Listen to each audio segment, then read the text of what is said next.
Bismillahirrahmanirrahim. Assalamualaikum warahmatullahi wabarakatuh. Sahabat kuda marketer, telah sampailah kita di tahap membahas evolusi marketing, the book of marketing 5.0 oleh Philip Kotler, Hermawan Kartajaya dan Iwan Setiawan.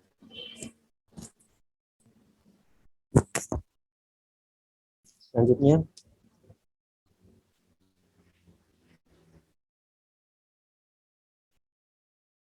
di buku pemasaran marketing 5.0 terdapat 4 bagian inti, yaitu pada bagian pertama ada introduction, bagian kedua ada challenge marketer face in a digital world. Di bagian ketiga kita membahas strategies for touch and power marketing, dan di poin terakhir yaitu poin 5S, the new tactics leveraging marketing touch. Selanjutnya,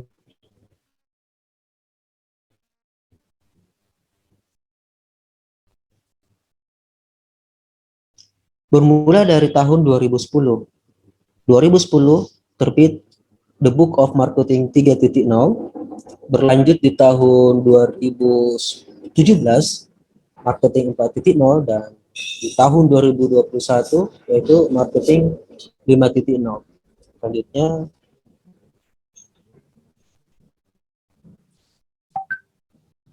The Marketing Evolution. Marketing 1.0 atau kita sebut sebagai product driven adalah marketing yang berfokus pada produk, disebut juga product centric era. Di sini produsen membuat produk yang bagus, kegiatan marketing diarahkan sesuai dengan kemauan produsen. Kemudian di marketing 2.0 atau kita sebut customer oriented adalah marketing yang berfokus pada pelanggan, disebut juga customer centric era. Di sini produsen mencari pelanggan, kemudian mempelajari need and want. Setelah itu mereka membuat produknya. Dan kemudian kami berkembang lebih jauh menjadi pemasaran 3.0 yang merupakan pemasaran tradisional paling utama yang kami sebut sebagai pemasaran yang berpusat pada manusia. Tidak hanya berpusat pada manusia atau human centric dan mengikuti kebutuhan dan keinginan pelanggan, tetapi juga membantu mereka mengubah dunia, membantu mereka dengan dampak sosial dan dampak lingkungan. Setelah kami menyelesaikan pemasaran 3.0 sebagai akhir dari pemasaran tradisional, kami berporos pada tahun 2017 menjadi pemasaran 4.0 yang kami katakan adalah strategi pemasaran tradisional dari tradisional ke digital. Dan sekarang saatnya kita beralih ke pemasaran 5.0 yang mengeksplorasi penggunaan teknologi canggih dalam berpemasaran. Kami akan mengeksplorasi penggunaan artificial intelligence, robotic, internet of things, dan teknologi semacam itu bagi kami untuk meningkatkan kegiatan pemasaran kami kepada pelanggan kami. Di slide selanjutnya, why marketing 5.0? Pertanyaan mendasar yaitu kenapa marketing 5.0? Lanjut, Pak. Hari ini kita melihat bahwa kita telah menghadapi apa yang kita sebut dilema digitalisasi. Next, Pak, next. Klik. Teknologi telah membawa banyak ketakutan di benak pelanggan, di benak pasar, terutama karena orang takut bahwa otomatisasi yang dibawa robotika ke bisnis akan menciptakan banyak pekerjaan. Yang kedua, dan bukan hanya masa depan berbasis teknologi yang sebagian besar tidak diketahui, kami tidak tahu apa yang akan terjadi di masa depan, dan ada begitu banyak masalah kepercayaan yang ditakuti orang tentang hal-hal yang tidak mereka sadari.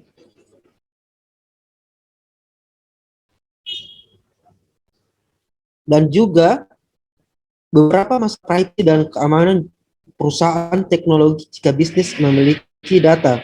Mengenai perilaku pelanggan, profil dan informasi demografis, banyak orang khawatir privasi mereka akan dilanggar dan akan menjadi penipu kejahatan dunia maya untuk kehidupan mereka.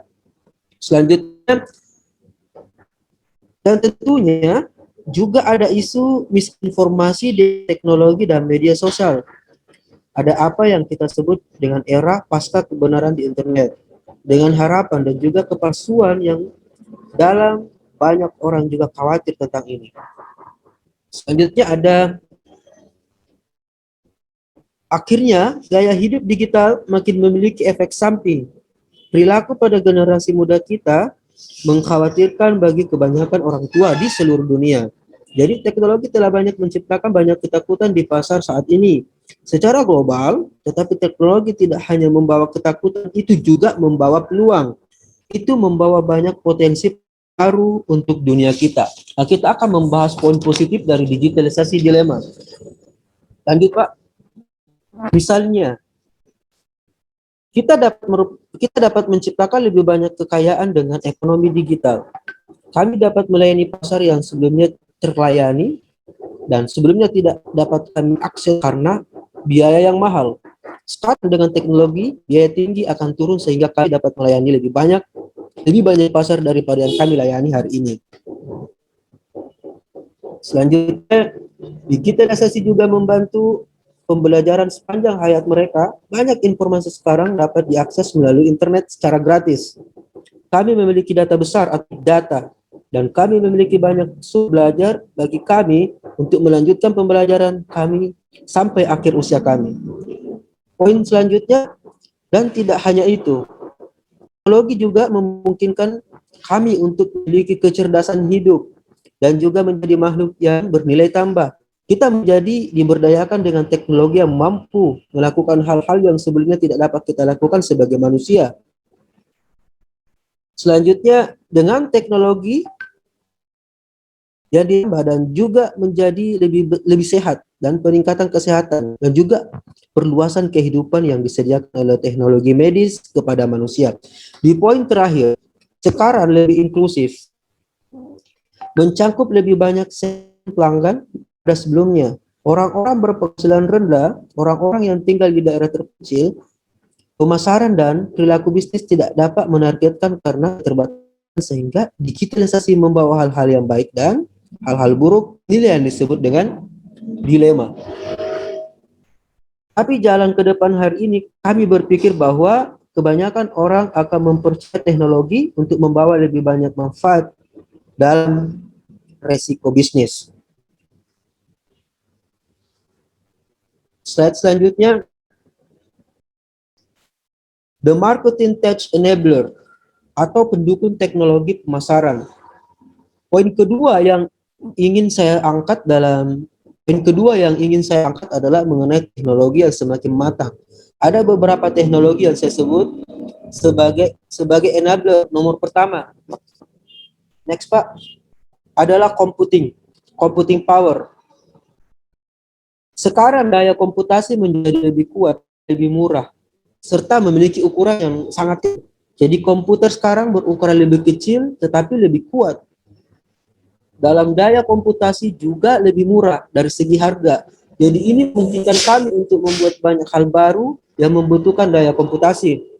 Selanjutnya, internet juga semakin cepat dengan dalam hal perangkat lunak atau open source software.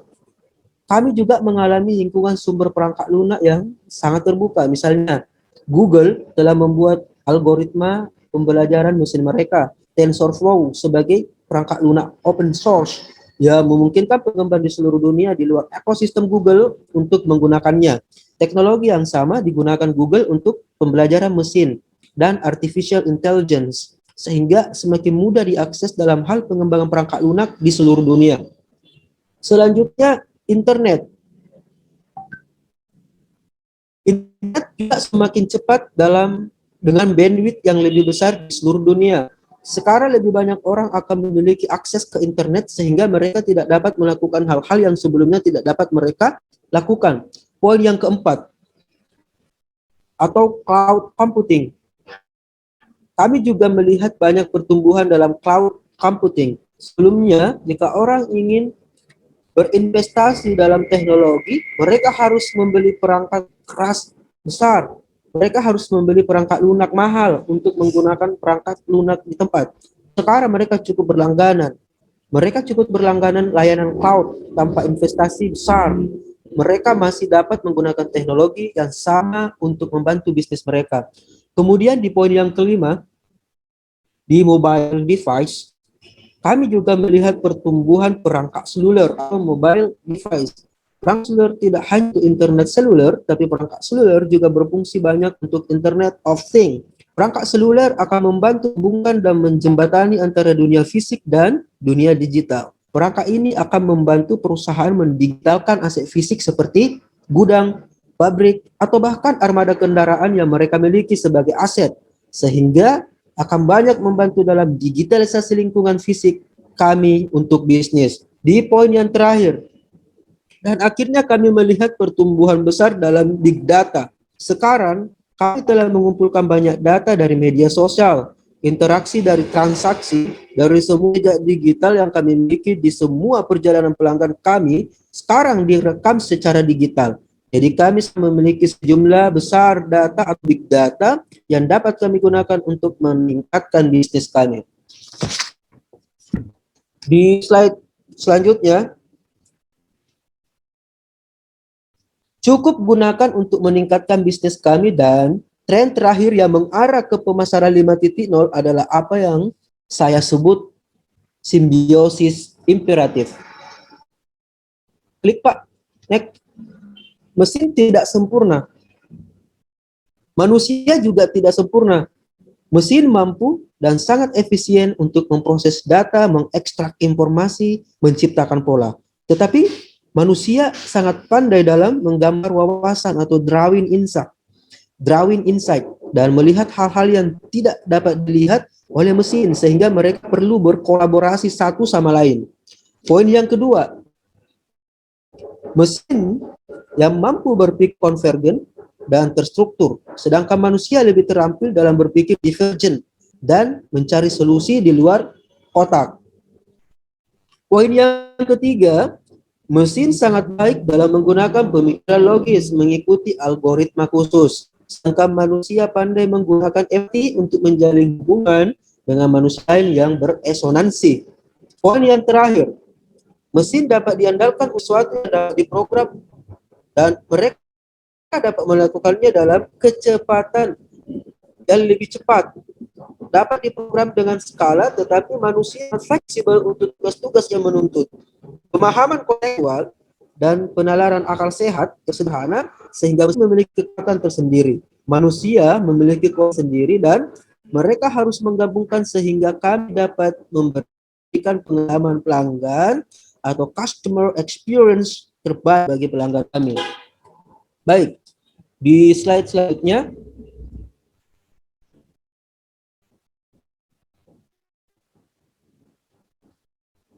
jadi pemasaran 5.0 berdasarkan tersebut, kami melihat adalah penggandaan pengalaman pelanggan dengan teknologi berikutnya, dan saya jelaskan persatu apa yang kami sebut, apa yang kami maksud dengan customer experience, new customer experience, dan tumpukan berikutnya. New CX adalah apa yang kami definisikan sebagai jalur pelanggan 5S. Selanjutnya, Pak.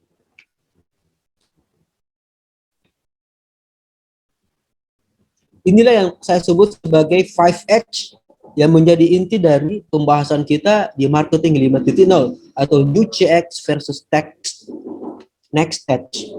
Lanjut.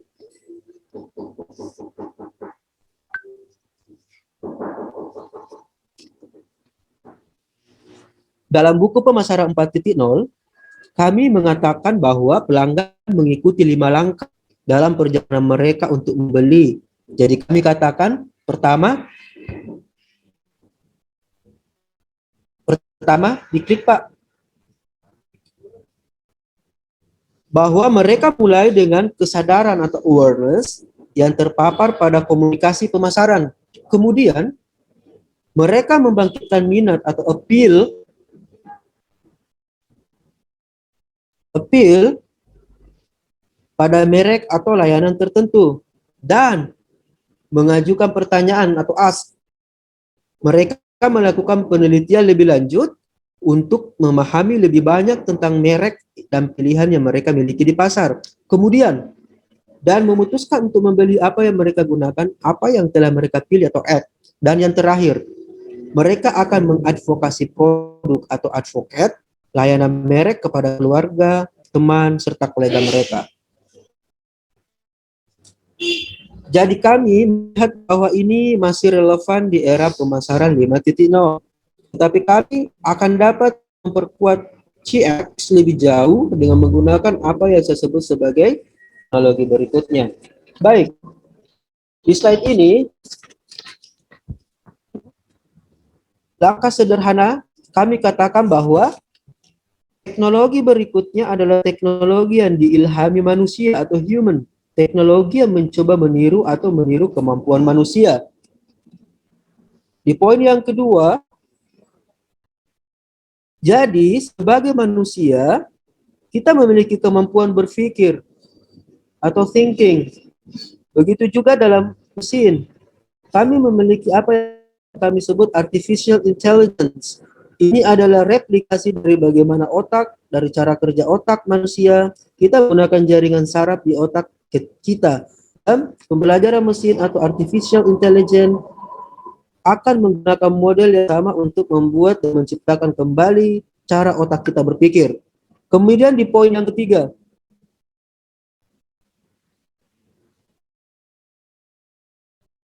kita juga bisa berkomunikasi atau communicate menggunakan bahasa yang disebut manusia dan mesin. Mereka memiliki apa yang mereka sebut NLP, yang membantu komputer memahami komunikasi manusia yang sangat bernuansa atau bahasa manusia.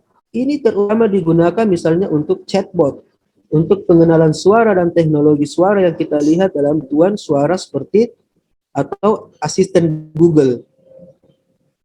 Sensing. Di bagian sensing, kami juga memiliki panca indera atau sensing. Dan untuk mesin juga memiliki sensor, teknologi sensor, misalnya mencoba mereplikasi situs kita, kemampuan melihat dengan siapa kita berbicara, misalnya teknologi pengenalan wajah. Teknologi sensor juga dapat menggantikan misalnya pendengaran kita, karena sekarang kita memiliki teknologi pengenalan suara. Begitu juga sensor mencoba meniru cara kita bekerja dengan panca indera kita. Kemudian di poin yang kelima, moving. Kami juga banyak bergerak atau moving. Kami bergerak dengan tangan dan tubuh kami. Jadi di sisi mesin kami memiliki apa yang kami sebut robotika. Itu menangani pergerakan mesin dan cara mereka menggantikan manusia. Misalnya di pabrik-pabrik atau dalam aktivitas fisik, kegiatan aktif dan aktivasi dalam bisnis. Di poin yang keenam, imagining. Kami juga suka membayangkan atau imagining hal-hal yang sangat kami impikan. Dan di sisi mesin kami memiliki apa yang kami sebut realitas campuran atau mixed reality, yang merupakan campuran dari augmented reality dan virtual reality atau VR.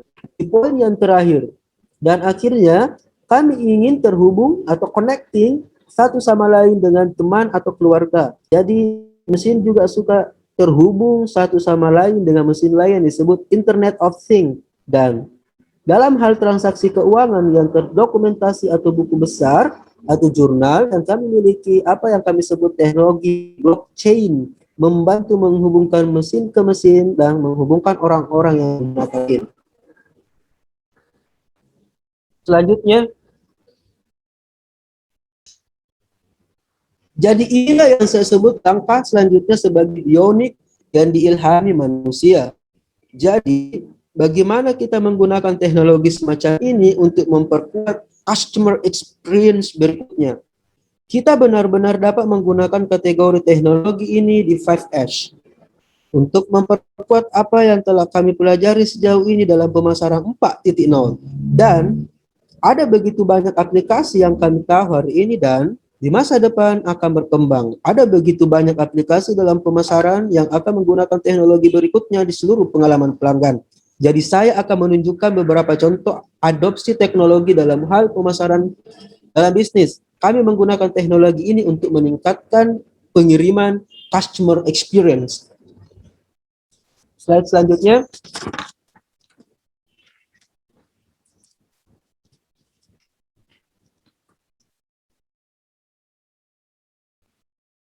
Diklik, Pak. Poin periklanan atau advertising, kita tahu ada yang kita sebut sebagai artificial intelligence, penargetan audiens yang kuat, pembelian media terprogram, pembuatan aplikasi yang disempurnakan dengan artificial intelligence, dan iklan kontekstual. Selanjutnya, dalam konten pemasaran atau konten marketing, kami memiliki penargetan audiens dengan kekuatan artificial intelligence, perjalanan prediktif, personalisasi konten, dan pengoptimalan konten. Di marketing atau dalam pemasaran langsung, direct marketing, kami memiliki aplikasi seperti mesin rekomendasi produk atau recommendation engine, personalisasi pemasaran, otomatisasi pemasaran langsung, dan perkiraan dan analitik. Di poin yang keempat ada sales CRM. Di sales CRM misalnya, kami memiliki chatbot, manajemen utama atau manajemen akun yang didukung artificial intelligence atau bahkan perkiraan penjualan dengan analitik. Di poin yang kelima, di saluran distribusi atau distribution channel, kami memiliki begitu banyak aplikasi seperti biometrik pembayaran IoT Power, retail, atau pengalaman virtual. Di poin yang terakhir, dalam produk dan layanan, product and service, kami memiliki begitu banyak contoh penetapan harga dinamis, semuanya sebagai perangkat atau bahkan pengembangan produk prediktif. Dalam layanan kami memiliki chatbot, kami memiliki meja bantuan yang ditingkatkan artificial intelligence, dan kami juga memiliki pendengaran sosial prediktif. Selanjutnya, Pak. Baik. Jadi ada begitu banyak aplikasi di mana kita dapat memperkuat customer experience yang disempurnakan dengan menggunakan teknologi. Baik, di kesempatan ini kita akan membahas 5 elemen penting di dalam marketing 5.0. Yang pertama, ada 5 elemen. Sekarang saya akan menjelaskan secara singkat tentang 5 elemen pemasaran 5.0. Ada 5 elemen yang akan kita bahas. Pertama, pemasaran berbasis data atau data driving marketing. Lanjut, Pak, lanjut.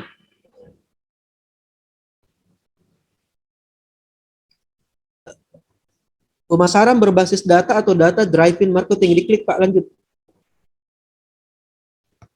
Bagaimana Anda menggunakan data untuk membuat keputusan dan bagaimana Anda mengumpulkan data untuk membantu Anda membuat keputusan. Poin yang kedua atau elemen yang kedua, pemasaran prediktif. Poin kedua, bagaimana kami memprediksi pelanggan dari strategi pemasaran kami dengan menggunakan permodelan prediktif secara analitik atau using predictive modeling of predictive analytics. Di elemen yang ketiga, pemasaran kontekstual atau kontekstual marketing. Bagaimana kami mempersonalisasi pengiriman layanan kami kepada pelanggan berdasarkan pemahaman kami tentang siapa pelanggan itu dan konteks antar muka atau the context of our interface. Di elemen yang keempat, augmented marketing. Bagaimana kami meningkatkan antar muka manusia ke manusia dengan memberdayakan staf garis depan kami dengan teknologi digital. Poin yang terakhir, agile marketing. Bagaimana kita menjadi lebih gesit dan cepat dalam menjalankan operasi pemasaran kita. Dan 2 elemen yang berwarna biru, itu saya sebut sebagai disiplin to disiplin, dan 3 elemen berwarna putih, saya sebut itu sebagai tree application. Saya akan menjelaskan secara singkat dan memberi Anda beberapa kasus dari masing-masing elemen.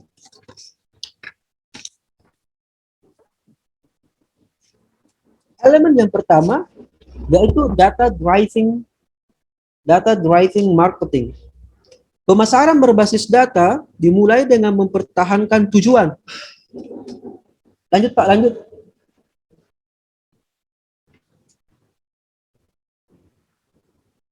Dimulai dengan mempertahankan tujuan atau objek.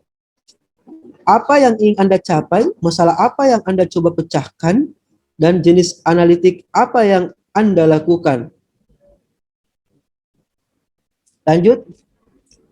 Untuk mencapai tujuan itu, dan kemudian menemukan data yang akan membantu Anda mencapai dan menjawab pertanyaan itu, yang ada begitu banyak sumber data atau data resource. Data source yang tersedia dengan pertumbuhan data besar. Misalnya kita memiliki apa yang kita sebut sebagai data sosial data. Kemudian dari percakapan media sosial, kami memiliki data media dari beberapa media konvensional seperti TV dan media cetak. Kami memiliki data web atau web data. Dari interaksi situs web dan penelusuran historis kami memiliki data POS atau POS data. Dan transaksi yang terjadi di gerai retail kami memiliki data IOUT data. Dari pengaturan ponsel cerdas atau smartphone dan dari penggunaan sensor di retail, dan kami memiliki data keterlibatan atau engagement data. Misalnya, dari call center, dari akun media sosial tempat kami melayani pelanggan kami memiliki ke-6 kategori data ini. Dan itu akan membantu kami menjawab masalah bisnis kami dan tujuan bisnis kami. Dan ini yang kami sebut pemasaran berbasis data. Dengan alat ini, kami dapat membantu memahami jenis data apa yang membantu kami menjawab beberapa pertanyaan. Ini membantu kami dalam triangulasi data yang memastikan bahwa keputusan kami didasarkan pada data yang cukup, dan juga membantu kami memfokuskan proses pengumpulan data kami jika kami tahu bahwa data atau engagement data membantu kami menemukan dan menjawab tujuan tertentu. Kami benar-benar dapat mempertajam data kami, proses pengumpulan dalam riset pemasaran kami. Inilah yang kita katakan sebagai data driven marketing atau data yang pemasaran berbasis data. Kita akan memberikan salah satu contoh dari data driven marketing.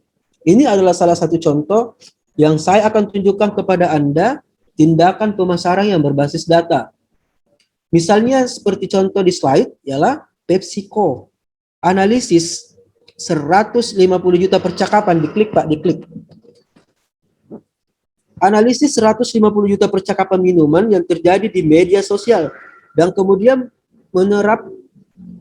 berdasarkan percakapan ini mereka menerapkan NLP, Apply Artificial Intelligence, dan NLP untuk memulai apa artinya dan semua kata dan kata kunci, dan kemudian mereka menerapkan Artificial Intelligence untuk melihat pola antar percakapan ini. Coba ini salah satu contoh Pak, diklik Pak, contoh pola dari penerapan Artificial Intelligence. Inilah contoh satu polanya. Langsung Pak, lanjut. Nah, ini ada polanya yang menggunakan bantuan Artificial Intelligence. Kemudian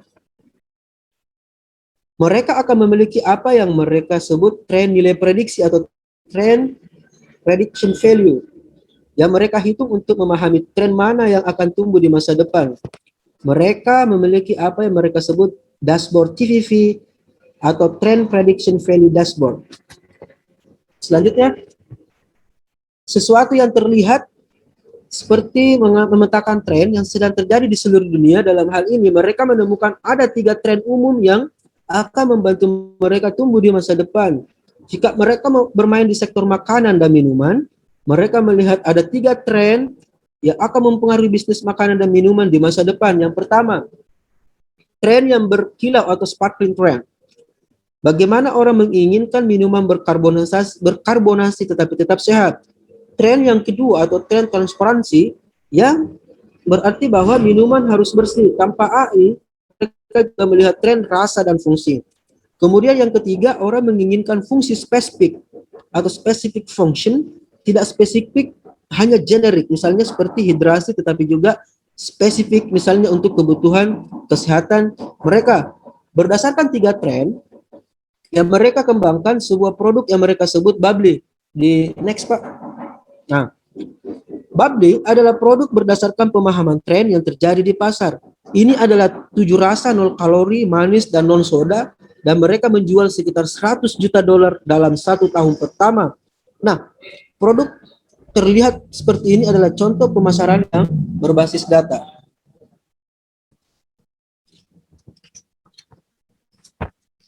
Di elemen yang kedua, kita akan membahas tentang predictive marketing.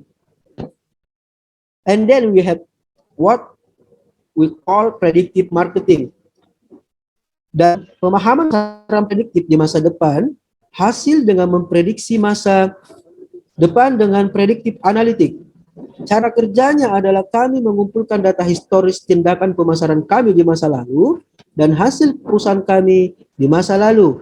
Dan berdasarkan data ini kami mengembangkan apa yang kami sebut data pelatihan atau training data, dan kami memasukkan data ini ke dalam algoritma pembelajaran mesin prediktif. Dan kemudian mereka akan mengembangkan pola yang akan membantu kita memprediksi dengan informasi baru. Data input baru kita dapat memprediksi masa depan hasil perusahaan yang diprediksi, dan pemasaran prediktif memiliki banyak kasus penggunaan dalam bisnis. Saya akan menjelaskan salah satu contohnya.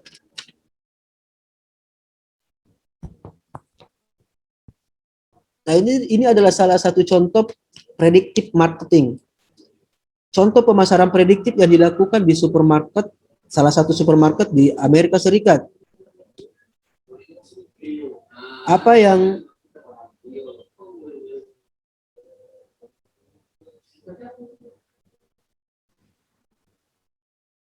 baik, di slide ini dulu Pak, di slide ini dulu kita jelaskan dulu contoh prediktif marketing.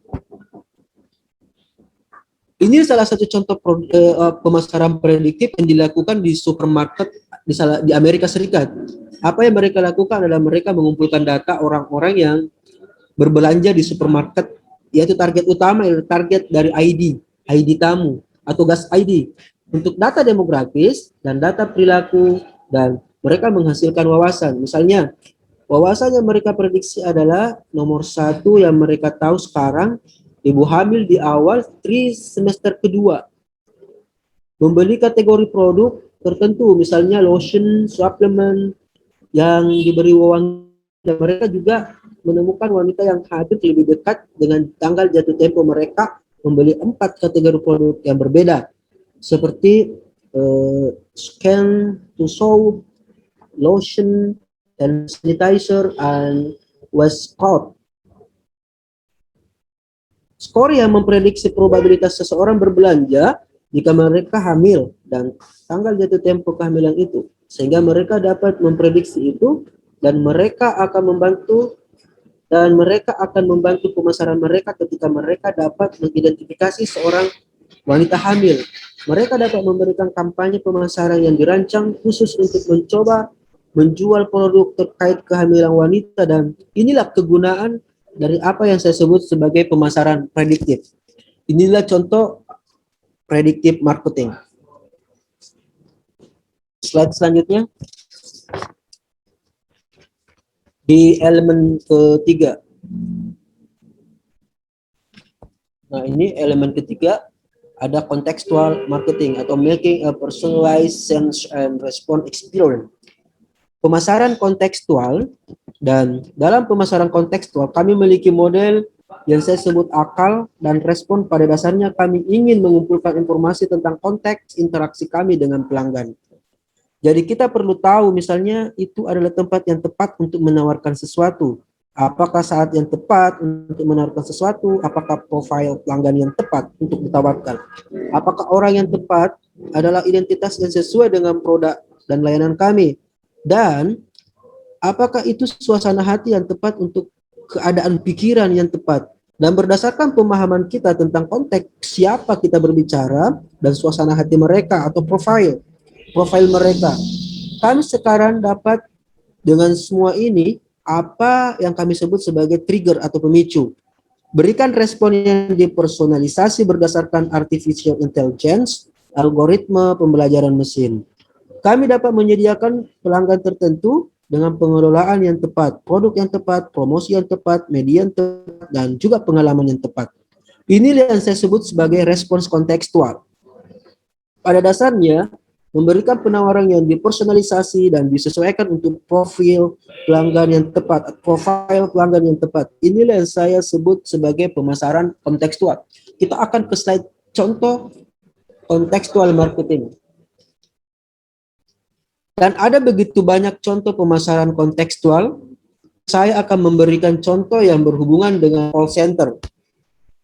Sebuah perusahaan asuransi kesehatan bernama Humana, seperti yang tampil di slide, menggunakan analisis suara dari penyedia analisis yang disebut Cognito. Dan cara kerjanya adalah setiap kali menelpon atau menelpon call center, pusat panggilan akan menganalisis suara dan memahami emosi penelpon, sehingga memberikan rekomendasi waktu nyata bagi agen pusat panggilan untuk merespon dengan menggunakan emosi yang compatible.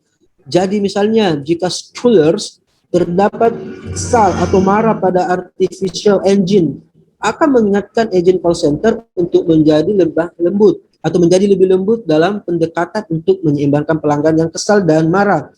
Jadi pada dasarnya melatih agen call center untuk menanggapi setiap penelpon secara berbeda berdasarkan konteks percakapan mereka. Ini adalah contoh pemasaran kontekstual. Kita di slide selanjutnya, yaitu di elemen keempat, augmented marketing atau delivery text empower human interaction. Sektor tertentu tidak mungkin sepenuhnya diotomatisasi dengan mesin. Terkadang kami butuh atau masih membutuhkan sentuhan manusia. Diklik, Pak. Nah, poin pertama, di beberapa sektor, dan saya akan menjelaskan sektor mana yang membutuhkan banyak sentuhan manusia. Di beberapa sektor itu murni transaksional, sehingga pengalaman manusia hanya memfasilitasi transaksi. Misalnya di customer banking, di retail, di transportasi jarak dekat, properti, atau telco, dan ISP. Pengalaman manusia hanya memfasilitasi transaksi. Ini banyak kejadian di sektor bisnis properti. Kemudian selanjutnya, tetapi terkadang di sektor lain pengalaman manusia menjembatani gap atau kepercayaan. Artinya, tanpa sentuhan manusia orang tidak akan percaya pada produk. Jadi mereka membutuhkan manusia untuk menjelaskan dan meyakinkan mereka untuk menggunakan produk. Misalnya dalam asuransi, dalam penjualan properti, dalam otomotif, atau dalam perdagangan grosir. Poin yang ketiga, terkadang pengalaman manusia diperlukan untuk meningkatkan produk, misalnya di perusahaan B2B, dalam manajemen kekayaan, transportasi jarak jauh, atau terkadang dalam kasus terakhir pengalaman manusia adalah produk. Kemudian di poin yang terakhir, misalnya dalam perhotelan, di hotel, perawatan kesehatan, dan pendidikan dan jasa profesional seperti konsultan, pengacara, dan sebagainya. Jadi, di sektor-sektor ini semakin Anda bergerak tepat, semakin Anda membutuhkan pengalaman manusia lebih baik. Artinya, pengalaman manusia masih menjadi inti, tetapi Anda menambah garis depan mereka yang memberikan pengalaman manusia dengan teknologi digital. Sedangkan jika Anda bergerak ke kiri atau kotak sebelah kiri Anda, benar-benar dapat menggunakan otomatisasi penuh dengan keterlibatan manusia yang sebenarnya terbatas. Baik, salah satu contoh penerapan augmented marketing. Diklik Pak. Baik. Jadi ini adalah pilihan yang Anda miliki bahwa pemasaran dapat terjadi dalam penjualan, dan katakanlah misalnya di corong penjualan atau funnel sales.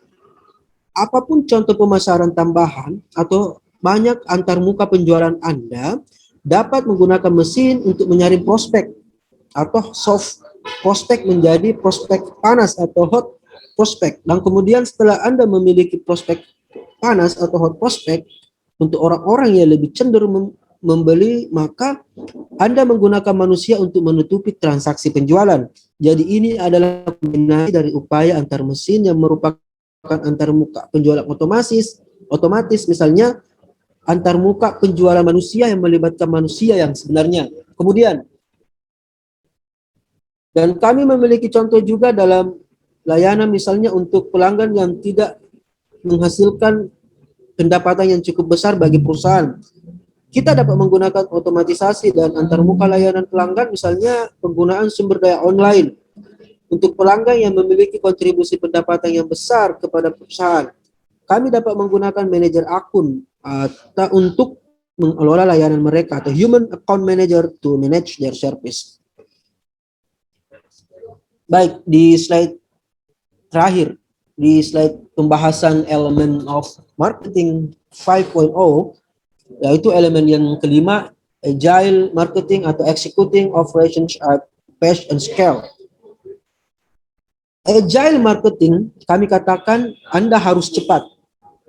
Jadi untuk menjadi cepat, kami perlu memiliki analitik waktu nyata agar kami dapat memahami pasar lebih cepat dan validasi kampanye kami lebih cepat. Kami membutuhkan orang-orang atau tim terdesentralisasi yang bekerja pada aliran kerja yang berbeda dan mengerjakan sejumlah kecil pekerjaan. Kami juga membutuhkan platform produk yang fleksibel dengan platform produk terbasis sama seperti di otomotif, dan kemudian menambahkan apa yang kami sebut pengubah untuk membuat produk yang sama sekali baru berdasarkan platform yang sama, dan kemudian kami juga membutuhkan apa yang kami sebut proses yang secara bersamaan, di mana proses yang terjadi secara paralel bukan serial, sehingga terkadang proses serial membuat delay yang lama karena kita harus menyelesaikan langkah pertama untuk maju ke langkah kedua dan untuk kita pindah ke maju tiga. Tetapi dalam proses bersamaan fase 1, 2, dan 3 dapat terjadi secara bersamaan. Jadi kita dapat berakhir dengan hasil yang lebih cepat. Kami juga membutuhkan rapid experimentation test pasar dengan cepat. Anda tidak perlu menunggu 1 bulan atau 1 tahun untuk menguji produk. Anda dapat melakukannya dengan sangat cepat dalam jangka waktu 1 minggu atau bahkan 2 minggu. Anda dapat menguji produk dan melihat penerimaan pasar secara real time. Akhirnya, ide bisa datang tidak hanya dari internet, tetapi juga berasal dari luar sumber. Di luar sumber ide. Misalnya, Anda dapat meminta orang di luar perusahaan untuk ide-ide mengenai masalah bisnis Anda, dan Anda juga dapat meminta ahli eksternal. Jadi yang tersedia di luar perusahaan Anda untuk membantu lebih cepat mengikat cara Anda menjangkau solusi untuk masalah bisnis Anda. Saya akan tunjukkan contoh. Ini adalah contoh dari agile marketing example yang merupakan materi penutup dari slide kita, materi marketing 5.0. Agile marketing contohnya adalah hal-hal yang dilakukan oleh Liberty Global, salah satu perusahaan yang kami ambil itu Liberty Global. Melakukan perusahaan ini adalah perusahaan yang membuat kabel TV service, dan Liberty Global mereka memiliki tim yang terdesentralisasi mengenai hal yang tersedia gugus tugas 1, gugus tugas 2, dan gugus tugas 3. Misalnya dalam contoh ini, gugus tugas itu tanggung jawab untuk memecahkan masalah dengan instalasi kompleks layanan kabel, layanan TV kabel di rumah pelanggan. Tim nomor 2 bertanggung jawab untuk memecahkan masalah frustasi yang dihadapi pelanggan ketika mereka menerima tagihan pertama. Dan tim nomor 3 bertanggung jawab untuk mencegah perputaran pelanggan dari pelanggan yang keluar dari perusahaan karena mereka tidak senang dengan tawaran yang mereka dapatkan. Sehingga setiap tim bertanggung jawab untuk hal-hal yang berbeda, dan karena mereka bekerja secara bersamaan, perusahaan akan dapat meningkatkan seluruh proses di seluruh ini. 3 karya yang berbeda dalam hasil yang lebih cepat. Inilah salah satu contoh penerapan agile marketing di salah satu perusahaan, yaitu Liberty Global. Dan sebagai penutup, itulah lima marketing, itulah lima elemen marketing 5.0. Next slide. Ini adalah salah satu penutup materi akhir kita. Itulah 5 elemen marketing 5.0. Banyak sekali konsep berbeda yang akan kami jelaskan di buku marketing 5.0. Buku marketing 5.0 sekarang sudah tersedia di beberapa marketplace e-book, di Amazon, bahkan di penjualan internasional di Amazon juga sudah tersedia. Bahkan di kami di tim Dai Marketer telah memiliki e-book buku marketing 5.0, dan itu bisa kami share kepada peserta insya Allah dengan semangatnya untuk mengetahui perkembangan atau evolusi dari marketing 5.0. Jadi jika Anda bisa mendapatkan salinan buku, silakan dibaca ataupun juga dianalisa secara lebih rinci, karena ada begitu banyak pembelajaran yang bisa Anda dapatkan tentang bagaimana memanfaatkan teknologi untuk meningkatkan operasi pemasaran Anda. Baik, sahabatku Dai Marketer, inilah materi yang sempat kami bawakan, penjelasan singkat terkait materi marketing 5.0. Dan insya Allah ini adalah salah satu materi penutup di evolusi marketing yang berawal dari pemasaran 3.0, 4.0, sampai akhirnya kita membahas marketing 5.0. Terima kasih kepada sahabat Dai Marketer yang masih aktif untuk terus mentadaburi materi-materi yang terdapat di kurikulum Dai Marketer Class. Insya Allah kita akan terus bertransformasi lebih baik, terus meningkatkan intelektual kita untuk lebih edukatif dan profesionalisme dalam melakukan aktivitas pemasaran kita.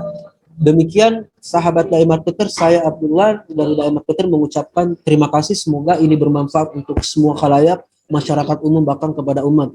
Terima kasih saya ucapkan barakallahu fikum, wassalamualaikum warahmatullahi wabarakatuh.